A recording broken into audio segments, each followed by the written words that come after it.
Dans cette édition de Première Classe TV, nous irons d'abord chez Airbus pour voir quel est le dernier né du géant aéronautique européen qui vient d'effectuer son premier vol. Nous nous rendrons ensuite en Californie pour juger de la viabilité commerciale des nouveaux hélicoptères électriques. L'aviation du futur, c'est tout de suite sur Première Classe TV. 6 jours après des essais au roulage, le premier A321 XLR a effectué son vol inaugural en juin passé depuis les installations d'Airbus à Finkenwerder, près de Hambourg. Plus de 500 exemplaires du nouveau monocouloir long courrier de l'avionneur européen ont déjà été commandés avant même son entrée en service prévue en 2024. MSN 11000 immatriculé comme il se doit Fox Whiskey X-Ray Lima Romeo a décollé de Finkenwerder en Allemagne le 15 juin dernier. Le nouveau monocouloir à très long rayon d'action d'Airbus débute ainsi ses tests en vol qui devraient l'amener à une mise en service en 2024. Le vol aura duré 4h30 et a permis de tester l'enveloppe de vol dans des configurations différentes. La première sortie prévoyait également un palier à 10 000 mètres, puis un retour sur Hambourg avec une remise des gaz permettant une deuxième approche pour un atterrissage complet. Il aura fallu 5 mois pour assembler le premier avion d'essai. L'A321 XLR, pour Extra Long Range, est entré sur la ligne d'assemblage finale de Hambourg en novembre 2021. Le nez de l'avion est la partie avant du fuselage provenant de Saint-Nazaire, la section centrale et l'arrière du fuselage en provenance du site d'Airbus à Hambourg. Airbus précise que d'autres lignes d'assemblage pourront accueillir les futurs A321 XLR, mais l'usine de Hambourg a été choisie comme le site pilote pour la nouvelle variante de l'A320neo. Airbus a lancé le programme de l'A321 XLR en 2019 lors du Salon du Bourget. À ce jour, plus de 500 exemplaires du monocouloir ont été commandés par 25 clients avant même sa mise en service. Le dernier client en date, Qantas, a commandé 20 exemplaires de l'A321 XLR.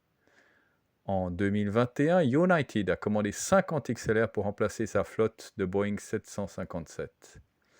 L'A321 XLR est motorisé par deux LEAP-1A de CFM et dispose d'une distance franchissable de 8700 km avec 200 passagers. Le monocouloir pourra emporter jusqu'à 240 passagers. Les systèmes carburants ont été largement revus pour augmenter la distance franchissable. Un réservoir central arrière a été installé qui permet d'emporter les 13 000 litres de carburant supplémentaires pour offrir à l'A321 XLR une distance franchissable supérieure de 1300 km à celle de l'A321 LR dont le premier vol a eu lieu en 2018. En comparant avec l'A321 motorisé par les CFM 56, l'A321 XLR peut parcourir 3100 km de plus. De quoi assurer des vols directs entre Rome et New York ou entre Londres et Miami. Du côté de la concurrence, le Boeing 737 MAX 10 a une distance franchissable de 6100 km pour une capacité totale allant jusqu'à 230 passagers.